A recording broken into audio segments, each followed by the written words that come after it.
Some things that really annoy me include running out of oat milk, especially running out of oat milk first thing in the morning when I'm just wanting to pour it onto my muesli. I'm not mentioning any names here, but you know who you are when you get to the oat milk before me. Another thing that drives me a bit bonkers, off-leash dogs that charge on-leash dogs. Hands up if you've got a dog who, when he's on leash, when he or she's on leash, doesn't love it when an off-leash dog who apparently is friendly comes charging at them. The third thing that really, really gets to me, and actually I don't get, and it sounds like I'm a really angry, annoyed person. I don't get that angry, but there are some things that really rile me. And the third thing that really gets to me, it's the myths that surround separation anxiety. And I seem to spend so much of my time having to deal with statements that people make, believing that they're factual when it comes to separation anxiety, but are actually just not. So they're so far from the truth, they're made up, they're nonsense. And it's clear I'm always going to have to keep talking about the myths in separation anxiety. They're never going to go away. So here I am again today, talking once again about separation anxiety myths. But I'm going to do something slightly different today because I want to dive into why do myths get formed in the first place? Why do we have this need to create myths when, for the most part, we can find information that's based on facts or truth? So that's what this episode is all about. Hello and welcome to the Be Right Back Separation Anxiety podcast. Hi, I'm Julie Naismith, dog trainer, author, and full-on separation anxiety geek. I've helped thousands of dogs overcome separation anxiety with my books, my online programs, my trainer certification, and my separation anxiety training app. And this podcast is all about sharing my tips and tricks to help you teach your dog how to be happy at home alone too. So the other day, I was scrolling through my free Facebook group and I saw a post, a really quite common post. I hear this statement a lot. And it went something like, I just don't know what to do. I feel so confused. There's just so much conflicting information. It's hard to know what I believe. And I felt this person's pain. Because I certainly remember that feeling 10 years ago when I first discovered my dog couldn't be left. It's like head scratching. There's so much out there and so much that does seem to be at odds. You know, you'll read one piece, it says do one thing, and then somebody else or something else will say do exactly the opposite. But here's the thing. There's a difference between conflicting information and conflicting facts. There is a ton of information out there about separation anxiety. There's plenty of advice, and lots of that advice it's true, it's conflicting.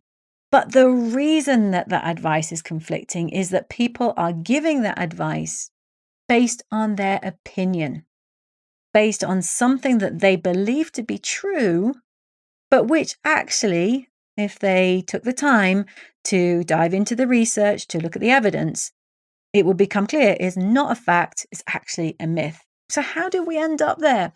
How do we end up with separation anxiety, which is the most researched behavioral problem in dogs, being swamped by so much misinformation?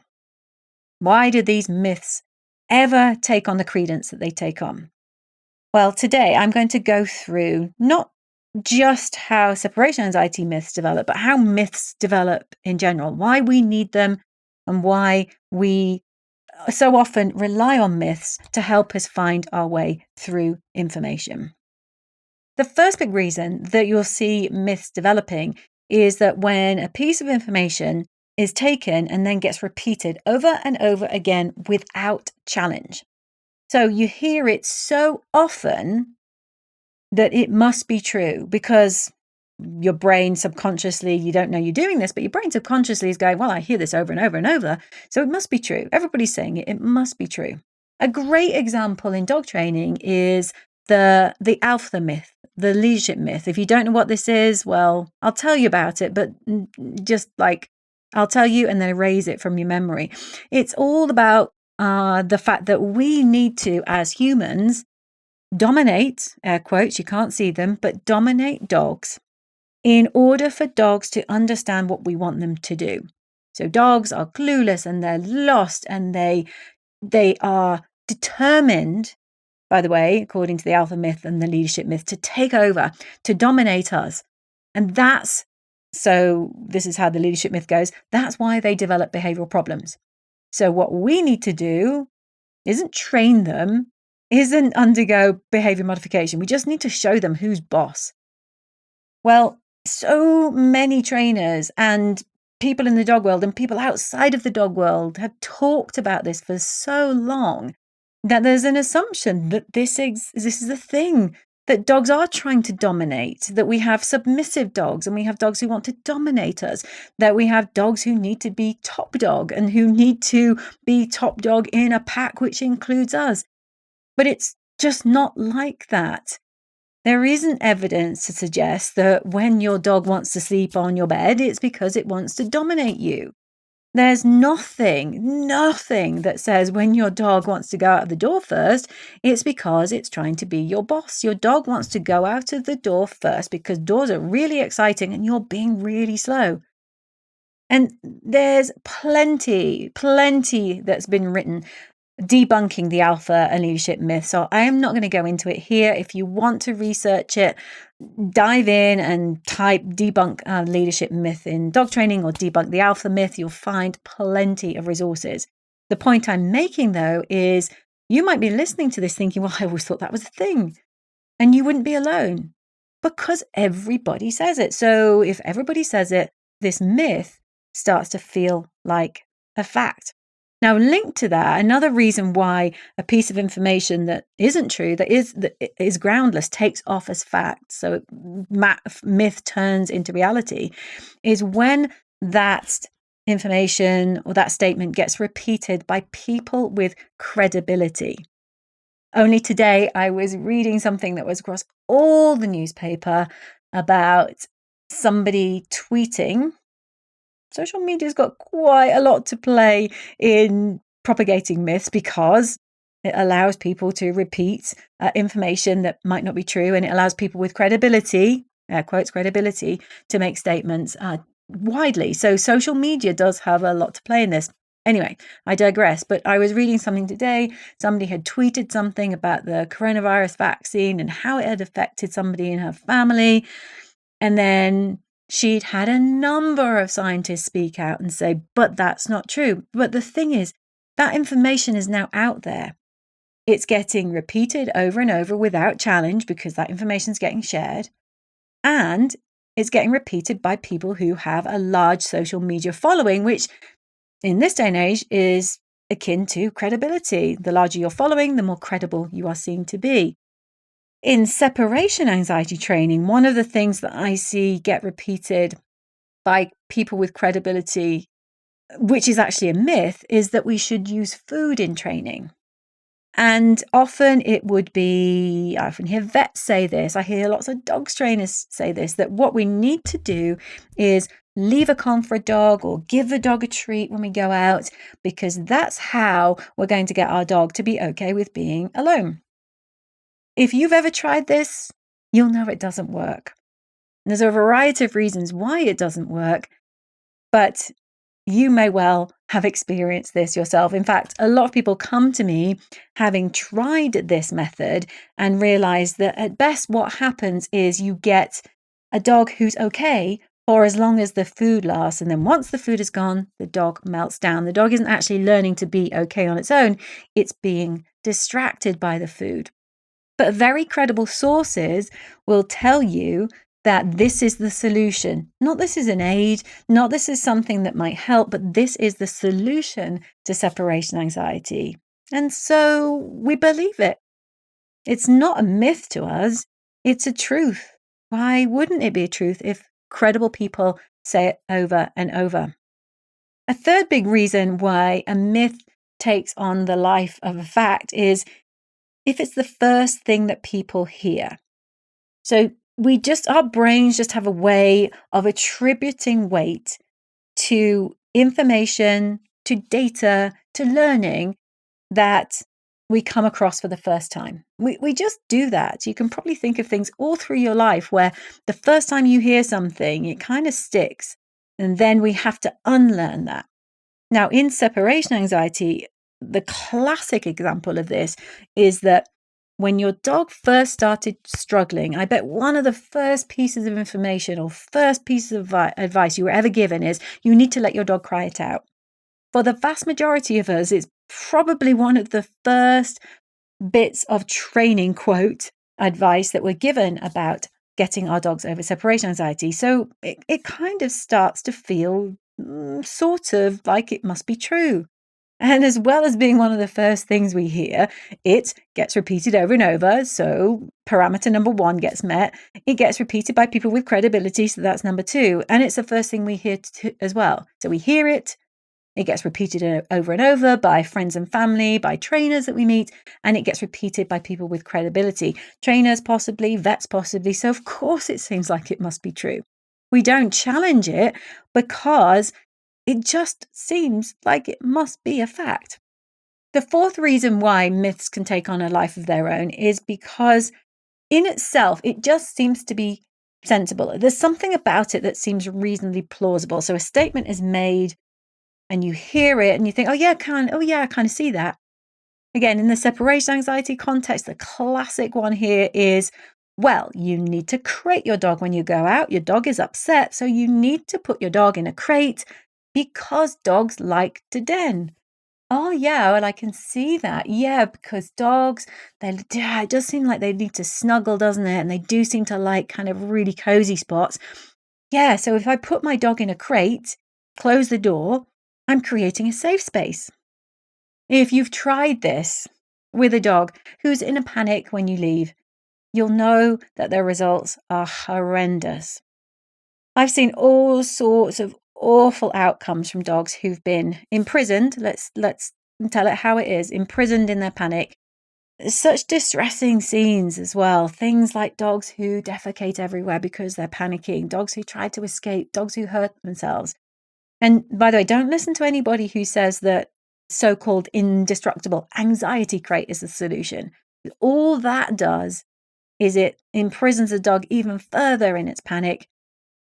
And even if this so-called indestructible crate stops the dog from physically harming itself, the mental damage done by imprisoning that panicking dog is huge. But as an aside, lots of dogs still hurt themselves in indestructible crates. But it seems to make sense. Dogs like to snuggle, so why wouldn't they seem better in a crate? Well, because they feel trapped. Think about it this way.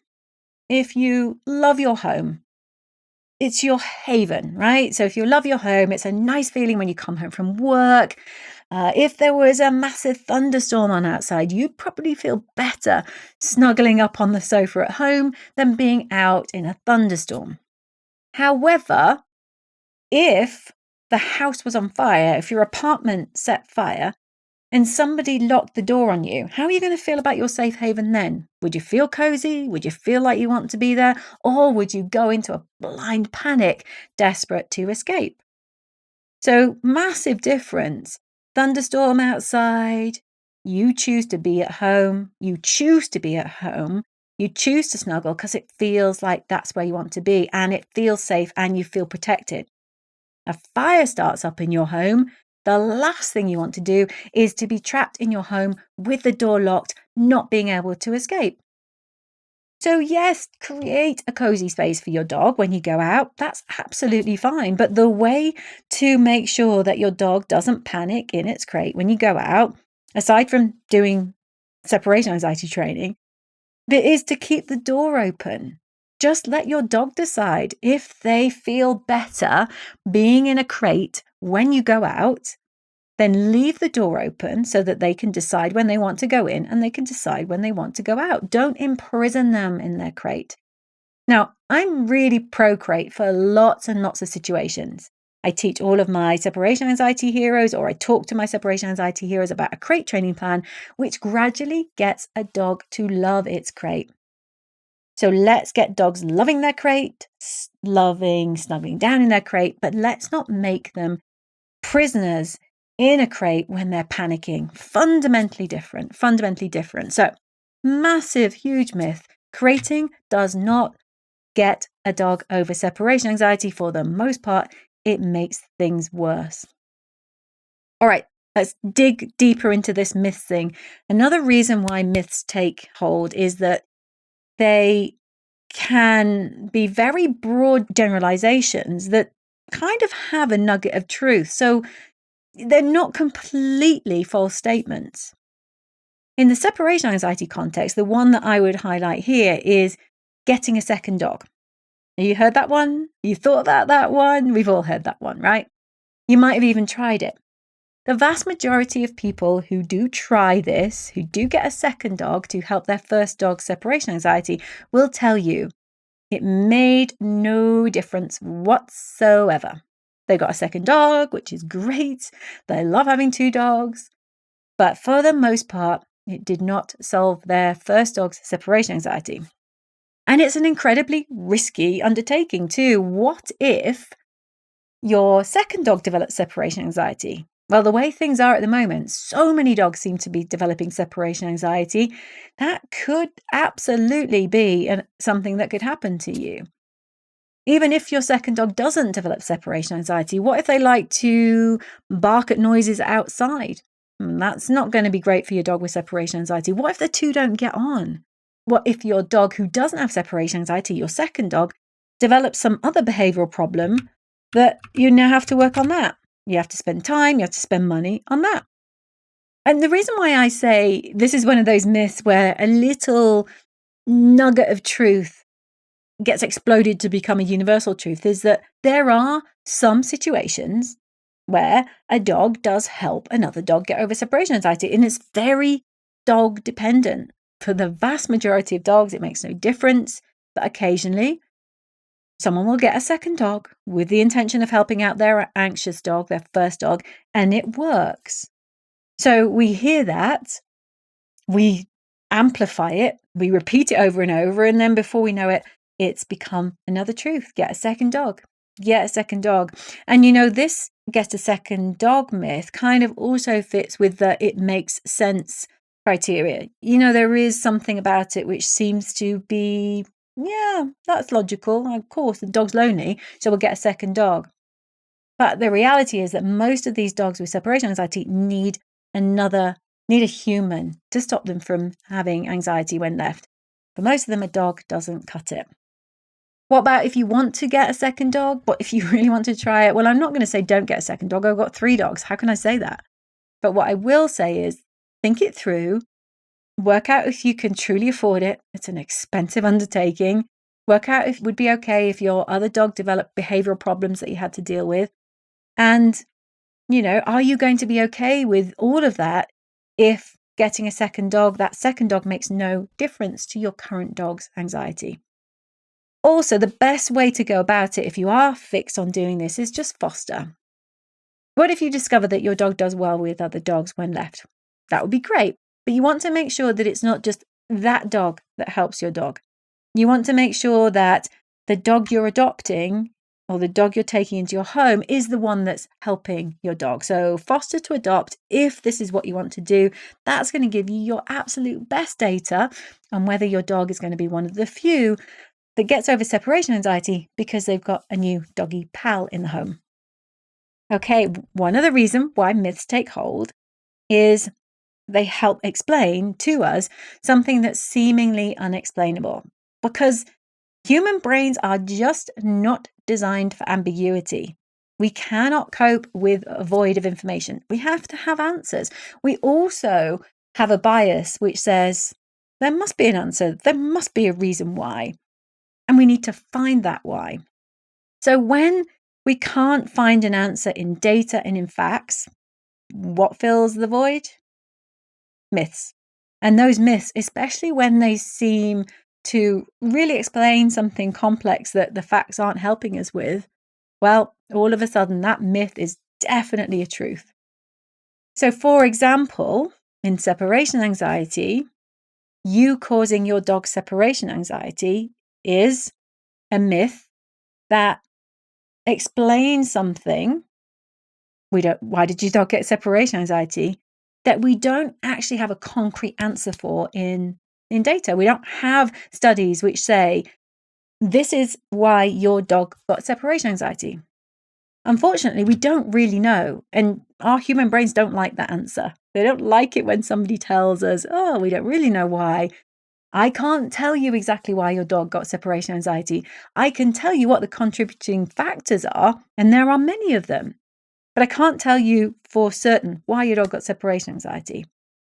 And hence, it's much easier to fill that void with a very strong statement that it's your fault. In truth, why do dogs get separation anxiety? Well, as I said, we don't really know, but there are some factors that we know contribute, including genetics. What happened to your puppy when it was born, those very, very, very formative early weeks? What happened to your puppy before it came home? What happened to your puppy even when it was being carried by its mom? And so all of those things aren't related to you. Now, there are some things that we, especially as brand new owners, can do with a puppy when it first comes into the home to help stave off separation anxiety. For example, if we do puppy home alone training, which I set out in my puppy separation anxiety book, there's a chance that we can help a dog be comfortable with what's a really alien situation, being alone. The problem is, though, we can do all those things and a dog might still develop separation anxiety because all those early factors in its life before it even came to us have set it on a course of separation anxiety. So none of that is down to you. Now, if I said to you, the reason dogs get separation anxiety is because we don't leave them as puppies, you need to leave your dog as a puppy, and then you go off and completely ignore me, then maybe, just maybe, you might have some culpability here. But really, that's not happening. That's not why your dog got separation anxiety. It is not your fault. Even if you were with your dog the whole time, your pandemic puppy, nobody was telling you that if you didn't step out of the door a couple of times a day, there's a chance that your puppy would get separation anxiety. We were under stay-at-home orders. We were locked down. So guilt has to be, I knew what I was doing and I ignored the right thing to do. So I did the opposite of what I should have done. So you must never feel guilty for your dog's separation anxiety, and you must never think it's your fault. That is just a myth that has been constructed to fill that void because we hate the answer of, we don't precisely know why your puppy got separation anxiety. However, we do know what we could do to get your puppy over separation anxiety, or your dog. Okay, another factor is when a myth is espoused by authority. And here it's about who makes a statement, but also who we decide is authority, who or what we decide is authority. I mentioned earlier that right now, a viral post is seen as something that is authoritative. If something goes viral on social, then we often place a lot of weight on that post because, heck, if all those people have liked it, then surely it must have some truth to it. So authority doesn't have to be, a scientist or a vet or a dog trainer or your family. It can be something completely impersonal, like a viral post. If we make the decision that to us is authoritative. And that is what's happening with a lot of myths that go viral. You see them, they've got so many likes, it must be true. And going back to previous things we talked about, it gets repeated because it goes viral. Lots of these myths are making sense, the ones we see in the viral tweets and the viral postings, but it doesn't make them true. 1 million likes doesn't make a myth into a fact. It just makes it a popular myth. So let's be really careful here, particularly when we see stuff online, that popular doesn't mean factual. Another way we fall into the authority trap is we assume that big companies must be authorities, or companies with big marketing spend. So companies that are on Amazon selling CBD products, they have a lot of money to invest in that product. But just because they look polished and they look pro and they've got gazillion-dollar marketing budgets, it doesn't mean that they are an authority on separation anxiety. It just means that they can persuade us to believe what they want us to believe. So always check the facts, always check the data. When you see ads for things, there's no harm in diving in to Google and asking the right questions. And I'm going to come on to shortly in this podcast how you can find out, how you can test your sources. And, on that marketing spend piece, think about some of the really big name shock collar manufacturers or the indestructible crate manufacturers. They tell us that the shock collar will fix separation anxiety. The crate manufacturers tell us that an indestructible crate will calm our dog. And they're so prominent and they seem so professional that surely they must be telling the truth because they seem so authoritative and credible. No, they've just got a really vested interest in selling a product that, by the way, they have no requirement to prove is effective. They can just say it. But meanwhile, lesser known experts can produce papers based on concrete data, based on studies on actual dogs that are packed with credibility, but just do not get the airtime. Okay, so what can we do? How can we avoid being taken in by all these myths? As someone who was most definitely hoodwinked by a ton of myths when it came to separation anxiety, I want to share this with you in the hope that you don't make the mistakes that I made when I first started out. Number one, check your sources. And that could mean asking somebody directly. So if you're not sure, ask your trainer how they know what they know. Also check your trainer's qualifications. And just because they call themselves a behaviorist, that doesn't mean to say that they've spent 6 years studying how dogs learn and how we apply behavior modification techniques to dogs. Anybody can call themselves that. They can do a half-day course. So checking your source can mean checking where the source of the information comes from, but also checking the credibility of the person. Now, people often ask me, where did I get my information from? Where do I get my information from? Well, for a start, I trained at the Harvard for Dog Trainers, Jean Donaldson's Academy for Dog Training. And honestly, I could not have had a better education. And it was actually the best education I have ever had, not just in dog training. But I decided when I started out as a dog trainer that I wanted to have the best education that I could have so that I could be the best trainer that I could be. And one of the things I learned as part of that program was how to dive into science so that I could challenge topics, I could challenge myths, I could challenge assumptions. And that's a really important skill that I've learned and I'm really pleased that I have. So we need to ask people where they get their information. How do you know that? It's just as important that they are also able to say, we don't really know. And you will hear me say that. If I know something because we've got research about it, I'm going to tell you. If I'm sharing an opinion because it's an opinion, I'm also going to tell you that. And when I don't know, you'll often hear me say because dog. And what do I mean by that? Honestly, we just don't know why dogs do some of the things that they do. We don't know why they develop some of the problems they develop. Just because dog, and that's as good as we're ever going to get in terms of an explanation.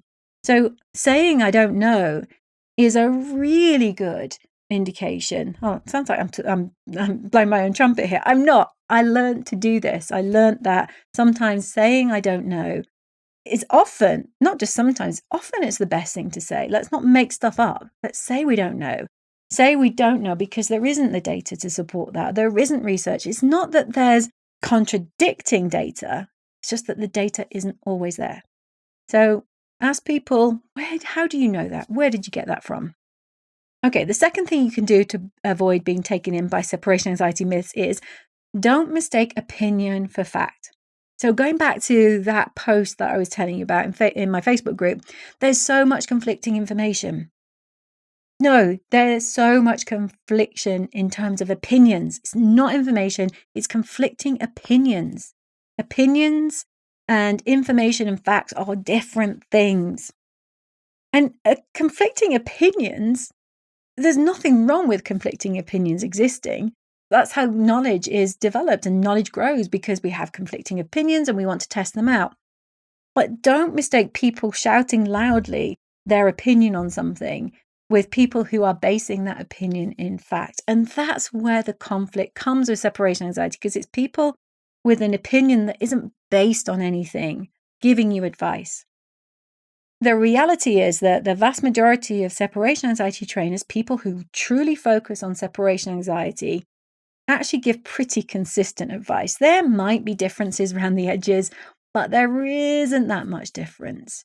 So no, there isn't a ton of conflicting information. There's a ton of conflicting opinions, many of which are not based on anything other than just that person's point of view.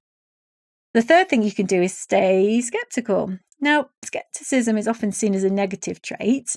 Oh, you're so skeptical, you're so negative. But, it's a healthy trait. It's a healthy way of thinking. It just means I'm going to keep an open mind and be ready to be persuaded by the science, by the data, by the facts. It's not, I'm automatically going to take up a position here. It means prove it to me and I will then agree. I'll buy into it. Don't prove it to me and I'm going to stay skeptical.